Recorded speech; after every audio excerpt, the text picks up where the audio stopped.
Sim, estão, tá, perfeito. Bom, então vamos falar de transtornos alimentares, né, que também é muito importante quem vai abrir o seu consultório, né, seu ambulatório aí de cuidados gerais, que possa realmente identificar o mais precocemente os transtornos alimentares, porque quanto mais cedo a gente consegue identificar, mais cedo acontecem as intervenções e, obviamente, os resultados também são mais precoces.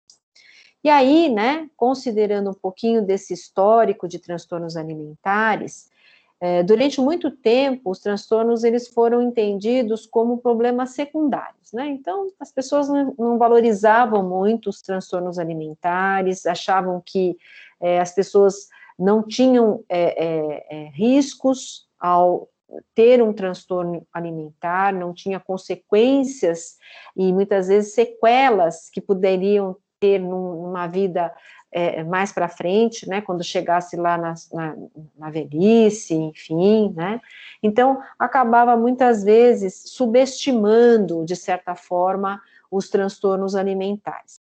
E aí, segundo Busse, em 2004, ele refere que foi no ano na década de 80, né, que a anorexia e a bulimia nervosas, eles foram reconhecidos aí como síndromes que traziam sérias complicações, e aí acabou entrando no Manual Estatístico e Diagnóstico de Desordens Mentais, né, por isso que a gente vê aí dentro do DSM-4 e 5, o 5 foi instituído também recentemente, né, e o CID-10, considerado aí CID-10, que é o Código Internacional de Doença, assim, encaixando aí dentro desses cuidados com transtornos alimentares. Bom, então, dentro aí desses transtornos alimentares, acabam ocorrendo, então, os desvios do comportamento alimentar que podem alterar o estado nutricional, sendo os principais tipos. Então, quando a gente fala em transtorno alimentar, nós vamos ter tipos e subtipos. Então, os tipos que hoje já se elucidou seria a anorexia nervosa, né, que é uma perturbação na percepção do esquema corporal, caracterizada pela busca incansável pela magreza e medo de engordar, a qual causa recusa alimentar. Então, normalmente, o anoréxico, ele é aquele que tem um estado nutricional de baixo peso e, no máximo, um quadro de eutrofia. Então, em termos de estado nutricional, né? Para que a gente possa identificá-lo aí dentro desse universo, né, que são os transtornos alimentares.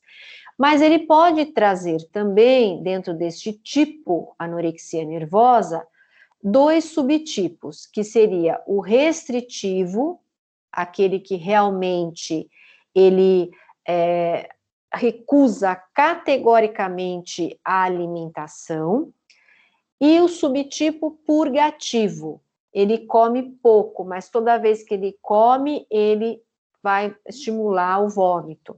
Então, ele pode ser o anoréxico purgativo e pode ser o anoréxico restritivo. Tem também o bulímico, que é o uso de métodos inadequados para prevenir o aumento de peso, sendo mais comum a indução de vômito após um episódio de compulsão periódica. Então, o tipo bulimia nervosa, embora tenhamos mais uma situação de purgação, mas ele pode ser aquele também que faz a não purgação. Então, não necessariamente todo paciente bulímico é aquele que come e, na sequência, ele vai purgar. Então, o que difere um anoréxico purgativo de um bulímico purgativo? É, provavelmente, o estado nutricional.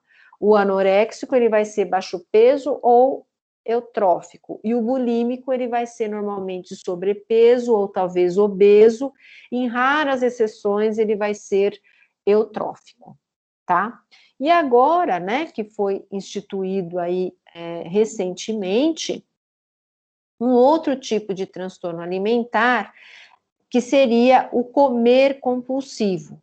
O que é o comer compulsivo? São os episódios de voracidade, chamada fágica, né? Mas sem a utilização de métodos purgativos. Então, a gente consegue identificar o comer compulsivo por meio de uma pergunta que a gente pode incluir na nossa ficha de anamnese, que seria: você come sem prestar atenção naquilo que leva à boca? Você come muito rápido? Você termina antes de comer? Antes que todo mundo?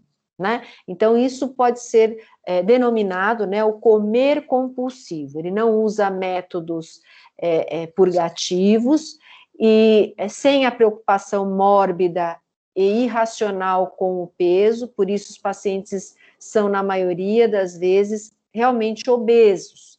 Né? Então, ele não tem essa inversão da imagem corporal. No caso do anoréxico, ele, quanto mais magro, mais ele se vê obeso. O bulímico, ele tem uma exigência com o corpo dele muito maior do que se deve ter, do que precisaria ter em relação à própria compleição de massa muscular, porque tem pessoas que realmente não ficam bem, muito magras, mas a pessoa que tem a bulimia nervosa, né, ela tem essa preocupação excessiva com essa imagem corporal, tá? Que é diferente, então, do comer compulsivo, que ele não está aí tão ligado a essa imagem corporal.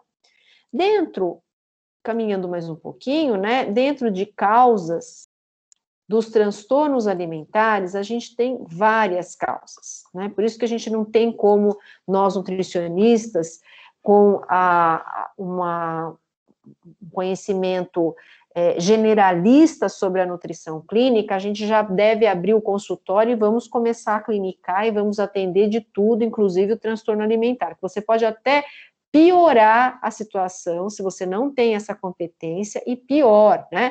Você pode retardar uma intervenção mais adequada junto a esse paciente.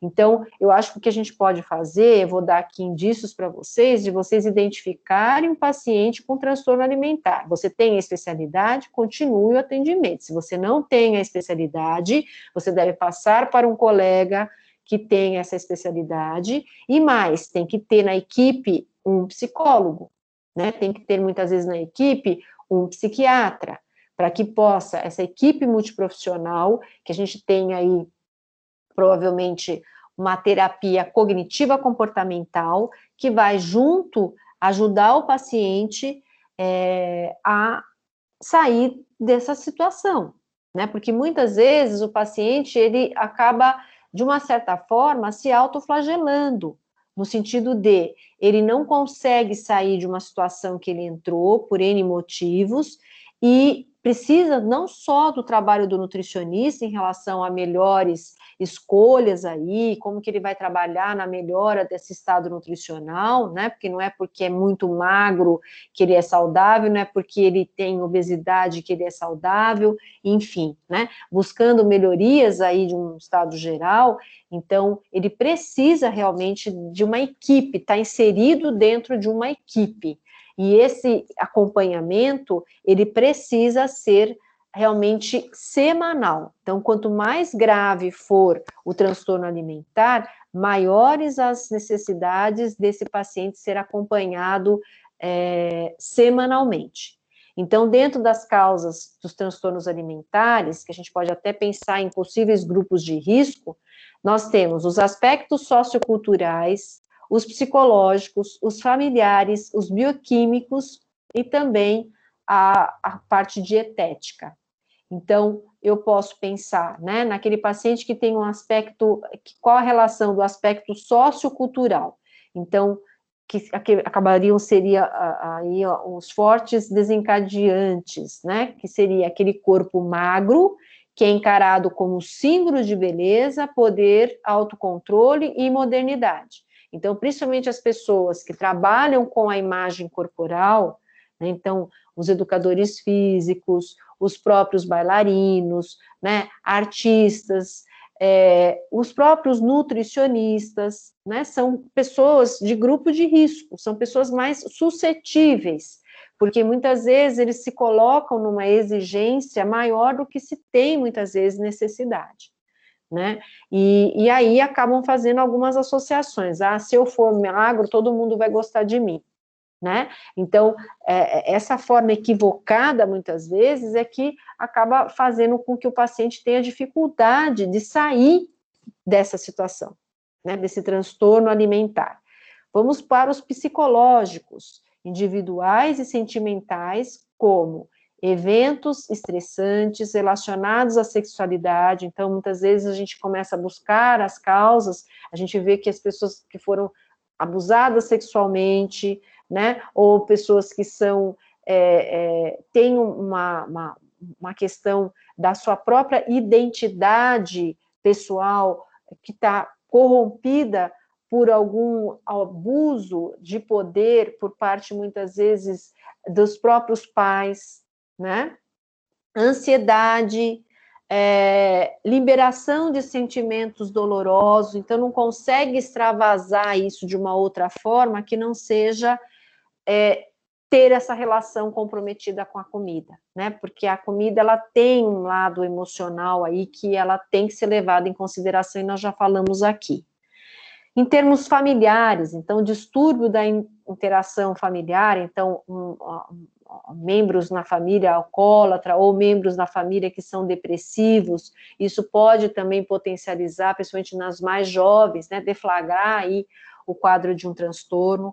Os próprios quadros depressivos com alterações bioquímicas específicas e até funcionais do hipotálamo, né, que é onde a gente tem lá o centro da fome, da saciedade, enfim, isso tudo está, muitas vezes, corrompido, porque ele não consegue mais saber o que é fome, o que é saciedade, ele acaba tendo todo um desequilíbrio. E as dietéticas, né, como a história prévia da obesidade, então, o que desencadeou, o que foi o estopim, né, o que foi o que realmente levou ele a ter esse comportamento alimentar equivocado, né? Foi muitas vezes uma história de uma obesidade que não conseguiu trabalhar e aí acabou trazendo esse transtorno, ou foi uma dieta muito restritiva que acabou gostando dessa dieta restritiva ou achou que essa dieta restritiva trouxe algum tipo de situação prazerosa que aí associou e aquilo ficou, né? Então, precisamos resgatar aí, principalmente para ver até que ponto é possível a gente trabalhar dentro da alimentação e aí associar com os outros profissionais, que no caso aí, como eu falei, o psicólogo, o psiquiatra, muitas vezes, tá? E a compulsão alimentar, normalmente ela ocorre em resposta a um estresse ou a uma ansiedade, um padrão alimentar emocional, né, que é aquilo que eu falei da relação com a comida, né, ou seja, por que comemos, o que comemos e como comemos, né, então, essas respostas aí é que muitas vezes precisam ser esclarecidas para do paciente para com ele, né? Então, ele tem que saber quais são as relações que ele tem com essa alimentação para que ele possa desvendar aí e melhorar esse quadro de transtorno alimentar. Pois bem, o que nós temos de consequências desses pacientes? Isso é muito importante. Vocês sabem que, às vezes, uma forma da gente fazer com que o nosso paciente ele possa se sentir atraído por uma adesão seria um momento, então deixa eu colocar aqui, isso, em que ele começa a ser colocado para ele as consequências, porque até então, principalmente o jovem, né, que ele faz algumas, segue dietas que não tem nada a ver, né, e hoje come, amanhã faz jejum intermitente, come, estimula o vômito, enfim. Quando a pessoa é jovem, isso não tem uma representação tão grande na vida dele, porque ele ainda não teve os reflexos dessas consequências. Então, isso ele vai ter muitas vezes quando ele chegar uma idade mais avançada, né? Às vezes não é nem tão avançada, porque dependendo dessa restrição alimentar, dependendo de como ele trabalha com esse comportamento errôneo, ele não vai ser tão velho assim que vai aparecer os sintomas, né? Mas especialmente quando você começa a colocar as consequências, é a hora que muitas vezes ele se sente atraído por uma dieta mais adequada, primeiro porque ele muitas vezes já está cansado, né, está se sentindo muitas vezes refém de uma situação que ele não consegue sair, e aí, porque essa relação emocional com a comida está sempre num ambiente hostil, está sempre numa circunstância onde ele se culpa, só que se ele não come, ele também passa mal, e aí ele passa a comer um pouco melhor, mas aí também ele já fica se sentindo que ele não conseguiu seguir, né? E se ele come e vomita, ele também já percebe que ele também não conseguiu seguir um padrão mais adequado, e às vezes o fato de você falar das consequências o faz enxergar que aquilo não é o melhor caminho para ele.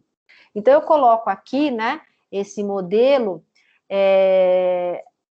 dizendo aquilo que é de consequência tanto na anorexia nervosa quanto na bulimia nervosa. Então, considerando aí a anorexia nervosa, pelo fato dele ter um comportamento mais de restrição, né, rejeita categoricamente a alimentação, então o paciente ele pode apresentar tontura, confusão, né, por conta de falta mesmo de glicose aí em nível cerebral, cabelo seco e quebradiço, então muitas vezes indicando aí uma desnutrição, lanugem, que acaba sendo ali uma característica mesmo de quem tem uma desnutrição, né, e muitas vezes em função de ter essa desnutrição, ele pode ter um aspecto físico, né, de pele seca, de pele que apresenta mais os cabelos também finos, secos, lanudo, né, que a gente chama como se fosse uma lã, uma consistência, né, pela palpação, de algo da pele, né, que apresenta mais são os pelos mesmo, bem ralinhos, né? Que mais? Baixa pressão sanguínea, pulso e voltagem eletrocardiográfica, que acaba sendo de bem hipotensão, né? Então, tem lá uma pressãozinha de 9/6, 8/6, né? Que mais? Ortostase, que seria, às vezes, alguma tontura, né? Ele, de volta e meia, ele tem ali uma instabilidade postural. A própria caquexia, que é quando o paciente fica pele e osso, né? Mudanças bioquímicas, então ele tem diminuição de leucócito, diminuição de glicose, diminuição de colesterol, aumento de caroteno, então ele pode ter aí um aumento de caroteno representado pela própria cor da pele, né, uma cor mais amarelada, porque ele muitas vezes ele sobrecarrega a ingestão à base de cenoura, né, vitamina A especialmente, né? Então acaba sempre recorrendo aí às frutas, verduras, legumes à base de vitamina A, então ele pode ter uma hipercarotenoide. A própria constipação, que também é comum nessa fase, né, pela própria instabilidade daquilo que ele come, enfim. Acrocianose, que é quando tem as extremidades roxeadas por falta de irrigação. Amenorreia, que acontece muito, que inclusive é um dos indícios que a gente percebe que a paciente ela tem alteração nos valores de FSH, estrogênio, progesterona e muitas vezes aumento de cortisol. Então, aqui é muito perigoso, porque o fato, quanto mais tempo fica em amenorreia, é um período maior que a gente percebe que o paciente ele pode ter lá na frente uma osteoporose, uma osteopenia. Então, você pega uma massa óssea de uma pessoa, às vezes, de 35 anos, a depender do tempo que ele ficou com essa amenorreia, ele pode ter uma aparência de estrutura óssea de uma pessoa de 80 anos.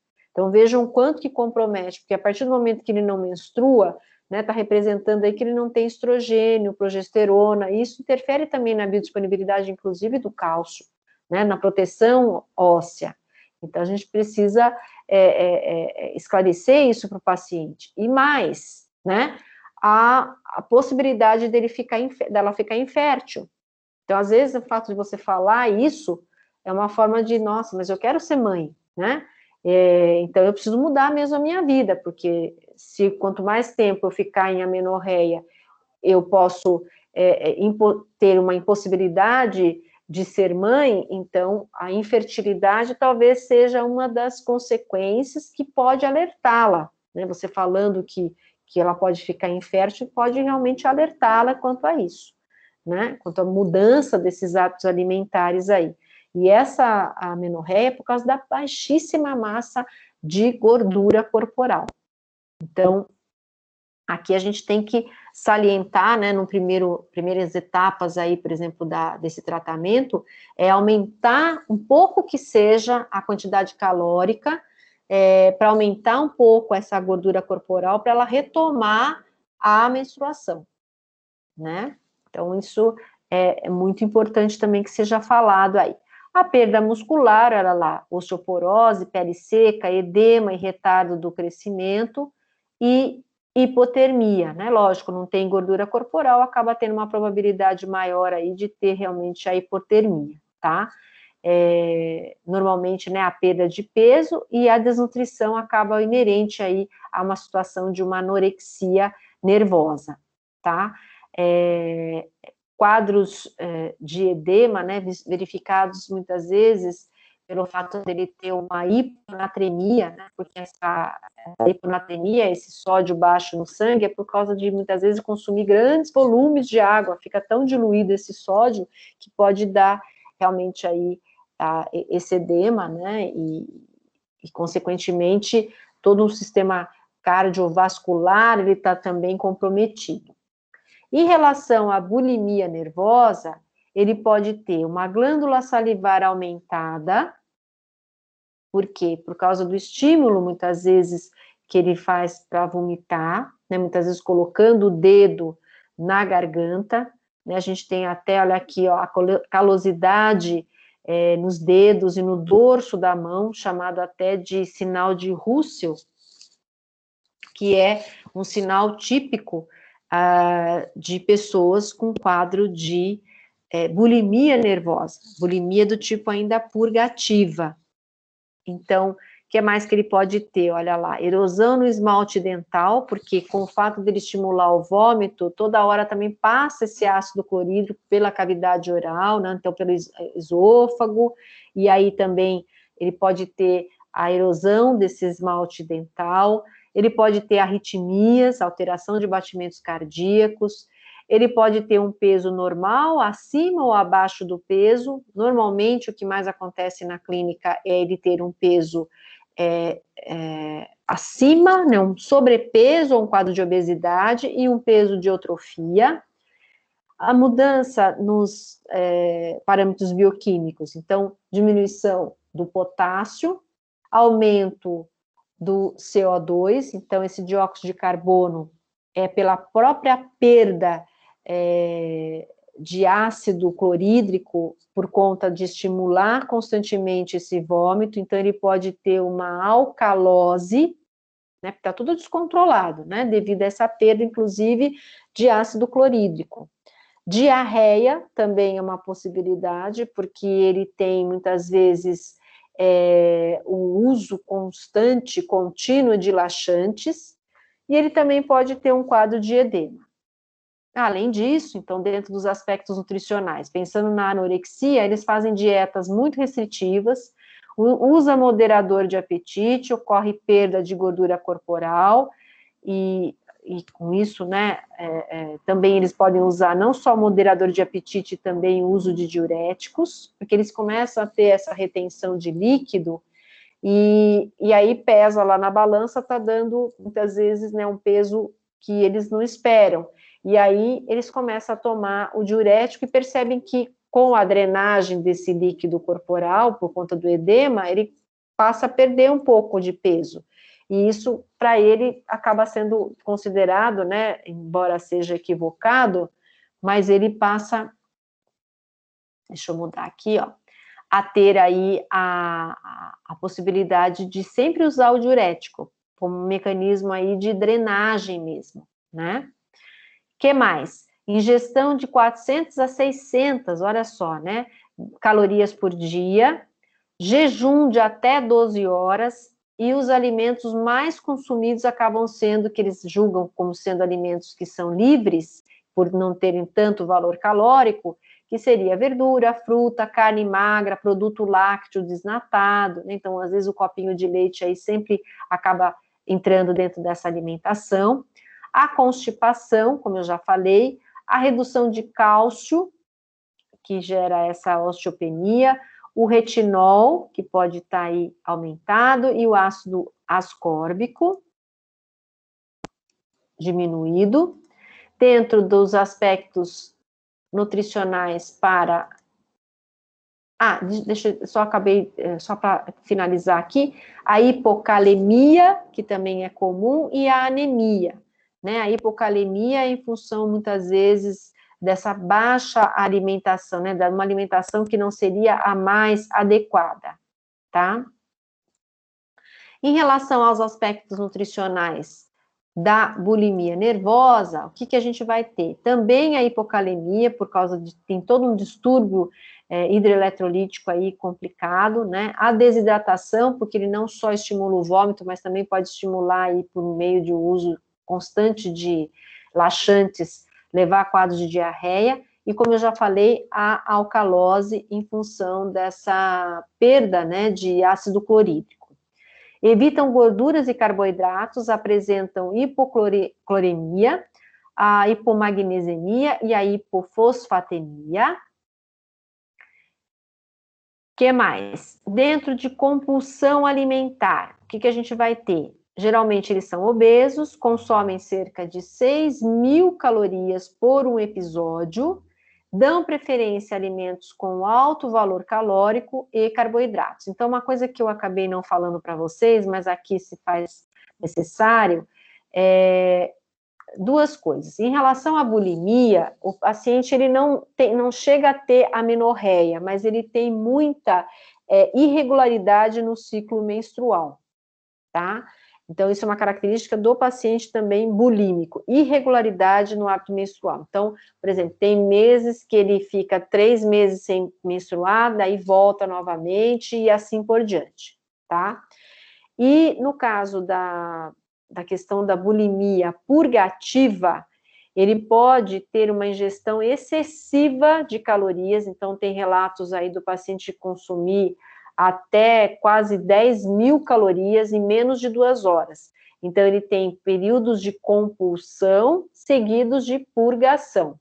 É diferente do paciente com a compulsão alimentar, que ele tem períodos em que ele consome, até se a gente for pensar, menos calorias do que o bulímico purgativo, né, dando preferência aí a esses alimentos mais calóricos, com bastante densidade de gordura e açúcar, mas ele não purga, tá? E no caso do paciente bulímico, muitas vezes ele até se prepara para a purgação. Então, ele vai no supermercado, ele compra tudo aquilo que ele gosta, e aí, posteriormente, né, ele sabe que ele vai comer, e aí, desde que ele consiga vomitar, tá? Purgar é uma prática aí que acaba sendo comum. Então, tem relatos aí do paciente com bulimia nervosa purgativa, que o paciente ele chega a vomitar até 20 vezes no dia, tá? Então, é uma situação aí bastante complexa mesmo. Dentro dos critérios para o diagnóstico, o que nós vamos encontrar aqui? Olha, medo de se tornar obeso, isso acontece tanto na anorexia quanto na bulimia, já não acontece na compulsão alimentar, bem como deformação da imagem corporal, também nos dois, recusa a manter o peso acima do mínimo normal, no caso seria só a anorexia, amenorreia de no mínimo 3 meses é também na anorexia, a baixa autoestima que confere os 3, o excesso de atividade física normalmente é na anorexia restritiva e na bulimia que não necessariamente seja purgativa, vômitos autoinduzidos, bulimia purgativa, uso de diuréticos, laxantes, moderadores de apetite, dietas rigorosas, também acabam sendo mais na anorexia e na bulimia, alteração desenfreada, né? Então, por exemplo, as pessoas comem grande quantidade em curto período de tempo, é mais na compulsão e na bulimia nervosa, só que a diferença é que na bulimia ele purga e na compulsão não. Preocupação persistente com a forma do corpo, então tanto na anorexia quanto na bulimia nervosa. Que mais? O comer sem fome, então o fato de levar o alimento à boca, né, e comer não necessariamente quando está com fome, é muito comum no paciente com compulsão alimentar. O comer sozinho pode ser os três, e a ingestão de alimentos hipercalóricos normalmente é na bulimia e na compulsão alimentar. Então, aqui são dicas aí que vocês podem até colocar, pessoal, na ficha de anamnese, né? Então, vocês podem fazer algumas perguntas que estão listadas aqui, e aí tentar, né, identificar aí esse transtorno alimentar o mais precocemente possível. O que mais que a gente tem aqui em relação a instrumentos, né, que são importantes para se diagnosticar esse transtorno alimentar? Então, o diagnóstico correto permite realizar o tratamento adequado, amenizando as complicações clínicas, evitando a mortalidade em uma faixa etária não habitual, como a adolescência e no adulto jovem. Normalmente, o que acontece? Quando você tem um paciente com é a faixa etária que mais eles ficam vulneráveis para uma anorexia nervosa. Quando a faixa etária é mais velha, então, por exemplo, acima de 20 anos, é mais comum pacientes com bulimia nervosa, tá? E aí, dentro dos critérios diagnósticos, nós temos um primeiro estágio, que é onde você aplica um questionário autorrespondíveis. Então, assim, você pede para o seu paciente, lá na sala de espera, por exemplo, responder um questionário para que você possa fazer esse rastreio, que seria basicamente esse daqui, tá? Aqui tá pequenininho. Aqui, ó.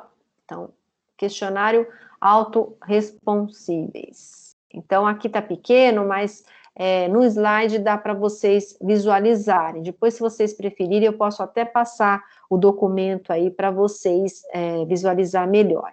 Então, esse foi um documento que foi validado pela Unifesp, né, pela nutricionista Mônica Cristina de Pietro e a Evelyn Doering Xavier e a Dártio Xavier da Silveira. Então, são pessoas que estudaram e validaram esse Body Shape Questionnaire, traduzindo em português, e a gente pode utilizar esse instrumento no momento em que a gente tem um possível paciente com transtorno alimentar, e é a hora que ele vai responder isso sozinho. Não é você que vai perguntar para ele, mas ele vai responder sozinho. Então, seria o quê?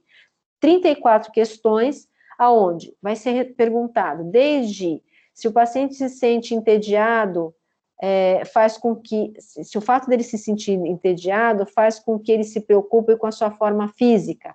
Então, aqui do lado, olha, de 1 a 6, ele vai responder.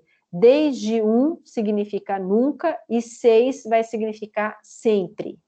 Outra pergunta aqui, que é só para ilustrar aqui o fato da gente usar esse instrumento. Você se sente muito grande e arredondado? Você sente vergonha do seu corpo? A preocupação frente à sua forma física o leva a fazer a dieta? E aí vai, né? São 34 perguntas aí que ele pode responder para você na sala de espera, e aí se der menor que 110, ele não tem nenhum indício de transtorno, mas se der acima de 167, já é indicativo aí de um transtorno, e aí ele tem que dar continuidade a um tratamento com lá a terapia. Quando eu falo em tratamento multiprofissional, estou falando no tratamento cognitivo-comportamental, né, que envolve aí o psicólogo, o psiquiatra e o nutricionista junto, tá? E aqui só voltando um pouquinho, olha lá, no segundo estágio, entrevista clínica estruturada ou semi-estruturada para que ocorra, então, a avaliação subsequente deste tratamento. Então, aqui a gente tem, né, também a importância da associação de entrevistas com os pais ou familiares.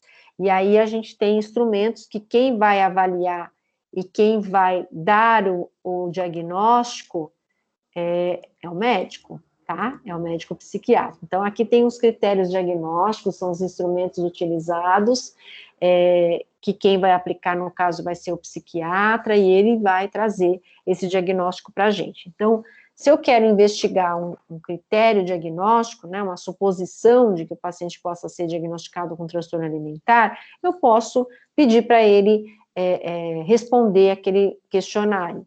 Agora, se você já viu, né, que o paciente ele tem um transtorno alimentar, aí o ideal seria realmente encaminhá-lo, porque a gente não faz esse diagnóstico, encaminhá-lo para um psiquiatra, e ele vai aplicar esses instrumentos, né, essas ferramentas aqui descritas, para chegar realmente no diagnóstico mais adequado, mais fidedigno aí para a situação dele. E até qual tipo, né, porque dependendo do tipo de transtorno alimentar, ele é um compulsivo, ele é o bulímico purgativo, é um anoréxico purgativo, enfim, para a gente poder dar o delineamento mais adequado aí para o nosso paciente, tá?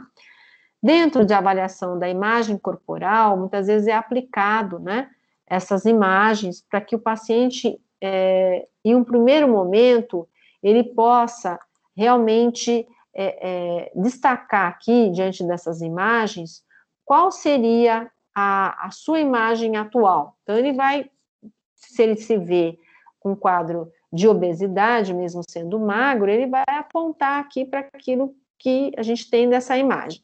E aí, no segundo momento, é feito o teste após a sua imagem ideal, né? Então, primeiro ele aponta para aquilo que ele acha que ele é, e aí depois aquilo que seria efetivamente a sua imagem, tá? Bom, dentro então do tratamento não nutricional, a gente tem o tratamento que é hospitalar, farmacológico e o psicoterapêutico. Então, aqui nós temos o hospitalar para anorexia nervosa e para bulimia nervosa.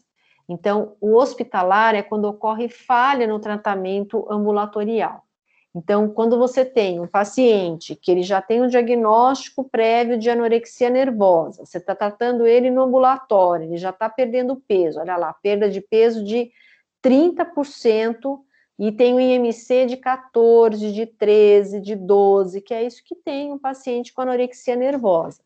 Ideação suicida, né? Então, já teve indícios aí de que ele tentou se matar. Também é um indicativo de que ele tem que ficar hospitalizado, e muitas vezes com sonda, muitas vezes monitorado por câmera, porque às vezes o fato também de você trabalhar com alimentação com ele pega a comida e joga no vaso sanitário, então ele tem que estar todo o tempo aí sendo observado, né? Quanto ao tratamento hospitalar para quem tem a bulimia nervosa, então sintomas purgativos persistentes, problemas cardíacos, convulsões e a hipocalemia. Então, são digamos assim, os critérios para que seja internado esse hospital. Então, é aquele paciente que vomita 20 vezes por dia, né? Então, às vezes o hábito dele vomitar, o que acontece? Ele passa a ter, às vezes, só uma contração na região abdominal e ele já consegue estimular o vômito. Então, de tanto ele fazer essa prática, né, de colocar o dedo na garganta e vomitar, o fato de, às vezes, ele ter uma contração nesse abdômen já faz ele vomitar, né? Então, e às vezes ele não consegue controlar mais isso. Então, por isso a necessidade dele ser internado no hospital e aí, né, ser tratado para ter a reposição aí desse potássio, porque muitas vezes ele tem também convulsões, enfim, tá? Bom, em relação ao farmacológico agora, o anoréxico, ele pode usar fluoxetina, que é o mais utilizado, né, por causa do processo de depressão. Em alguns casos, também pode ser a necessidade de usar os antipsicóticos. No caso da bulimia nervosa, pode ser a necessidade de usar os tricíclicos, inibidores seletivos de recaptura de serotonina, porque como eles inibem muitas vezes os sinais que são apresentados aí em nível de sistema nervoso, então muitas vezes é importante que ele tenha, né, a medicação para poder eles voltarem a si, voltarem a ter essas sensações, enfim. Então, é uma forma aí de a gente também explicar para o paciente o que é fome, o que é apetite, né, para ele tentar identificar isso, enfim, às vezes é preciso ajuda da medicação mesmo. E às vezes também pode ser que eles tenham a necessidade de usar os antipsicóticos. Dentro da psicoterapia, no anoréxico é sempre individual. E no bulímico pode-se ter a necessidade da terapia ser grupal, tá? Bom, dentro do tratamento, então, é um multidisciplinar, onde vai envolver aí os 3 profissionais que eu já falei aqui, a terapia nutricional, né, obviamente aí trabalhando com comportamento alimentar, então depois nós vamos entrar na parte de terapia nutricional, mas aqui ele foge muito daquilo que é o tradicional. Então, se você quiser tratar o paciente de forma aquele modelo tradicional, primeiro que se você fala para o anoréxico que ele tem que comer, reforça ainda mais o fato dele não comer. E o bulímico, olha, você não pode mais vomitar, reforça ainda mais a possibilidade dele vomitar. Então, isso já acaba sendo logo no início, tendo que você saber o que fala, como fala com esse paciente. O que mais? Fase inicial de realimentação, atenção para estado hemodinâmico e risco de síndrome da realimentação. Então, aqui quando a gente pega, né, dentro dessas primeiras etapas, o que nós vamos ter? A estabilização das funções vitais, então a primeira coisa, né, equilíbrio hemodinâmico que nós vamos buscar. O equilíbrio ácido básico de fluidos e eletrólitos, a perfusão adequada de tecidos e também a oferta adequada de oxigênio e nutrientes. Cuidado com esse paciente que está, por exemplo, com um IMC de 13, no caso lá do anoréxico, e aí você resolve dar para ele, né, porque rapidamente se você quer melhorar o estado nutricional dele. Então, o que é sugerido muitas vezes? A via oral, talvez ele resista ao hábito de se alimentar. Então, ele vai para uma via de indicação enteral, que pode ser a enteral, então uma sonda nasogástrica, ou até mesmo uma gastrostomia, ou até mesmo é proposto, para que se recupere rápido esse estado nutricional, a terapia parenteral, né, de nutrição parenteral, TNP. Só que, dependendo, né, dessa inexperiência do profissional, se o paciente ele não estava comendo, para ele ter um IMC de 13, de 12, às vezes, né, pode acontecer que é a indicação aí da internação, vamos supor que ele tem um IMC de 13, então não estava comendo nada, né, e aí você vem com uma dieta, porque você quer recuperar o estado nutricional dele, e pela inexperiência do profissional, ele coloca lá uma dieta, sei lá, de 2.000 calorias.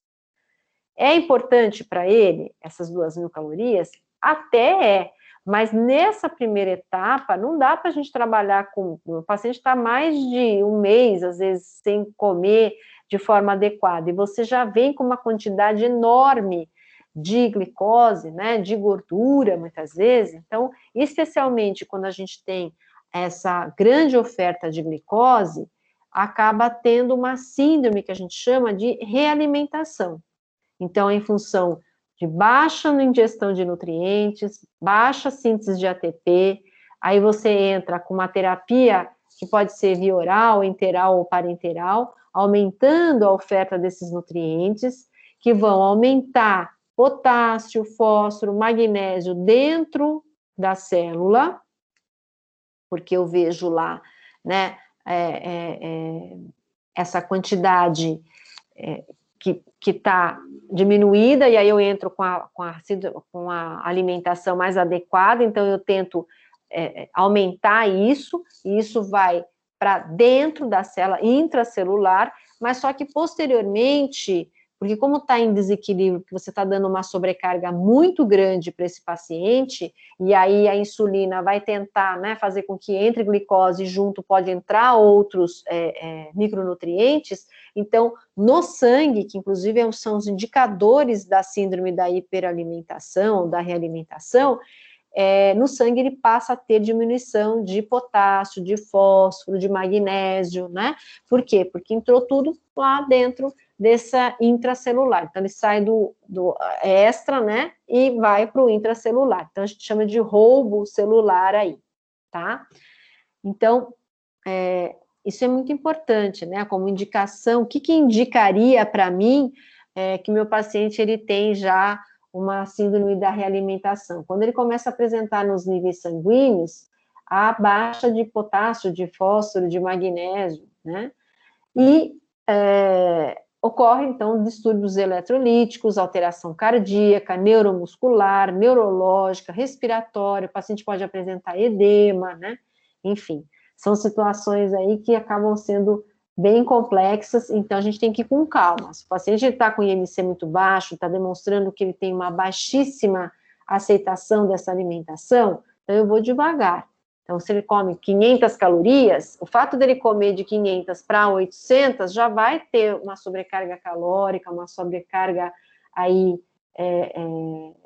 de, muitas vezes, proteínas também adequada, né? Mas só que eu tenho que ir devagar. Então, vamos de 500, vamos passar para 800, se eu estou trabalhando com aquela dieta via involuntária, né? Então, quer queira, quer não, ele vai ter uma oferta pela terapia de nutrição enteral ou parenteral, eu só programo ali e aí eu começo a administrar a dieta. Então, às vezes, essa quantidade calórica a ser oferecida por dia é muito superior àquela que ele estava comendo anteriormente, e aí a possibilidade dessa síndrome da realimentação, tá? Bom, e aí dentro, né, dessa proposta de terapia nutricional dentro do hospital, na fase que a gente chamaria aí de 0, seria uma relação colaborativa entre o nutricionista e o paciente. Então, a primeira coisa é a sintonia entre o nutricionista e o paciente. Então, tem que haver essa sintonia, essa identificação, essa relação de confiança. Não adianta você ficar também querendo enganar aí o paciente, porque aí depois ele não acredita mais em você, e óbvio que ele não vai seguir nada daquilo que você vai falar para ele. Se ele não quer perder, não quer ganhar peso, porque normalmente, né, o paciente com anorexia nervosa, ele fala que está tudo bem assim, mesmo tendo IMC de 14, está ótimo para ele, está se sentindo super bem, né, que nem sempre está se sentindo, mas ele fala que está, e aí você engana ele, fala, olha, eu vou entrar com essa dieta aqui integral, mas você não vai engordar, viu? Acho que a gente tem que trabalhar um outro conceito, falar, olha, você está num processo de caquexia, isso vai trazer aí, isso já está trazendo, né, a amenorreia, e fala das consequências dessa amenorreia, fala inclusive da infertilidade, fala dos riscos que ele tem, que pode ser não tão a longo prazo, pode ser a curto prazo, então é uma forma da gente ter um discurso um pouco diferente daquele que ele pode estar achando que a gente vai ter com ele, né? Então aqui ninguém está enganando ele, muito pelo contrário, a gente está tratando, cuidando, dando assistência, né? Olha lá, a avaliação antropométrica e dietética. Em relação a essa avaliação antropométrica e dietética, eu quero comentar algo com vocês, porque o que acontece? Se o paciente vai no seu consultório, você está fazendo um tratamento ambulatorial, ou, né, no caso aí de consultório, é sempre importante o paciente ser pesado de costas para a balança, porque minimiza a ansiedade dele. Porque muitas vezes é um autoflagelo você pesar o paciente, né? Você Pode ser que ele comece a se... ele passa, depois dessa pesagem, a se punir, né?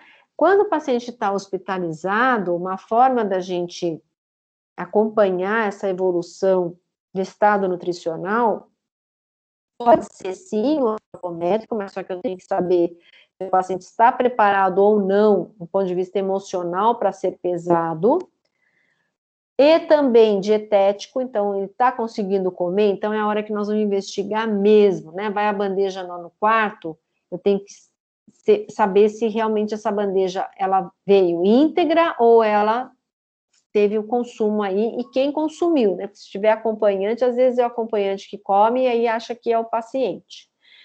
O que mais? Exames bioquímicos, então detecção de alterações hidroeletrolíticas e alcançar pelo menos o metabolismo basal, né? Então, às vezes, a gente não consegue fazer com que o paciente consuma uma ingestão calórica muito alta, porém, né, a gente pode ir gradativamente aumentando, mas eu vou rumo ao metabolismo basal. Então, aquele paciente que come 500 calorias, e o metabolismo basal dele é 1.800, então nós vamos ir devagarinho para que chegamos nesse valor aí de calorias, tá? Na fase 2, já seria... Desculpa, na fase 1, né, porque aqui é fase 0.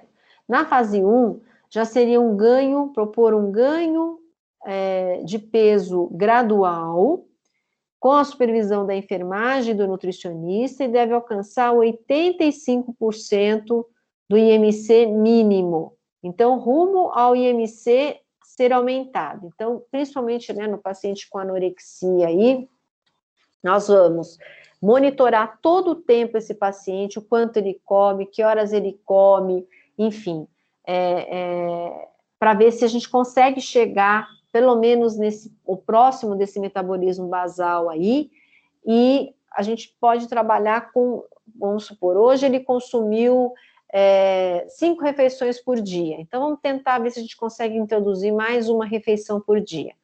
Ele comeu, por exemplo, a carne com a salada, então nós vamos tentar fazer com que ele consuma em alguma refeição a carne, a salada, e aí em alguma outra refeição uma fonte de carboidrato, por exemplo, né, para tentar aumentar esse valor calórico, ou então mais, né, eu posso, de repente, nessa carne, aumentar com uma densidade calórica maior, dando o azeite, né, uma possibilidade aí da gente aumentar a densidade calórica, colocar lá o azeite para ele, e aí a gente consegue, principalmente aquele paciente com amenorreia, tentar ver a possibilidade de voltar a massa de gordura que seja mínima, para ele voltar a ter uma menstruação mais adequada, tá? Bom. Na fase 2, aí a gente já tem o alcance do 100% do peso-alvo, então uma indicação que estamos na fase 2 seria alcançar 100% desse peso que a gente instituiu aí como sendo ideal, verificar as distorções cognitivas, né, então como é que tá, né, o paciente ele tá tendo muita irritabilidade, ele tá combativo, ele tá mais tranquilo, ele tá mais sereno nas suas ações. Depois, na fase 3, manter o peso-alvo durante 2 semanas. Na fase 4, eu tenho aí a fase final do tratamento hospitalar, né, porque ele não vai ficar de eterno também internado no hospital, é mais mesmo para a gente cumprir um pouco essa melhora do estado nutricional e quem sabe já fazer o paciente ter um aumento de gordura corporal, no caso do paciente anoréxico, que tem amenorreia, e aí, consequentemente, a gente fazê-lo menstruar, né, menstruar. O paciente prepara o próprio cardápio, então, numa fase final, é interessante a gente trabalhar muito as oficinas com o nosso paciente. Então, o paciente preparar o próprio cardápio e faz o porcionamento e autosseleção dos alimentos que ingere, realiza atividades que envolvem técnica de exposição a situações de risco e de resolução de problemas práticos. Então, aqui, ó, o que eu posso pensar? De repente, lá nesse hospital, que provavelmente não vai ser um hospital qualquer, ele tem que estar destinado a atender esse tipo de perfil de paciente. Então, é importante que você coloque situações para ele, por exemplo, numa festa, né? Você numa festa, o que você faria? Você iria comer aqueles salgadinhos da festa, né? Ou aí vem, muitas vezes, aquele hábito errôneo, né? Aquele hábito que precisaria ser mais trabalhado, uma vez que o paciente ele acha que tem alimentos que são proibidos. Então, a gente pode expor ele em situações, para ver se a gente pode realmente dar alta para ele, expor ele em situações que potencialmente ele poderia ter uma resistência no ato de se alimentar, e aí a gente percebe como que ele está, né? Então, eu posso também pedir para ele cozinhar, né? Então, de repente, como que ele faz o porcionamento no seu prato das refeições, que ele vai selecionar, olha, a gente pode colocar para ele, né, alguns alimentos, modelos de alimentos, como é que você montaria o seu prato? Pensando numa alimentação que você acha que você deve sair daqui. E aí ele vai também sinalizar para a gente, né? Aí, a partir do momento que ele já está mais controlado, está mais sereno, né, está conseguindo fazer as melhores escolhas, não está sendo tão rígido com ele, né, aí existe, sim, a possibilidade dessa alta, mas é alta hospitalar, ele deve imediatamente na semana seguinte dar continuidade ao tratamento ambulatorial e mesmo de consultório, se for o caso, tá? Eu estou vendo aqui o nosso adiantar da hora, e eu tenho ainda alguns slides, né, para a gente finalizar. Então, eu vou fazer o seguinte, eu vou parar nesse slide, porque agora, como eu vou ter que falar de várias questões que também são pertinentes aí dentro dessa formação, eu vou parar no slide 18, e aí na semana que vem, a gente dá continuidade a partir desse slide 18. Pode ser, pessoal?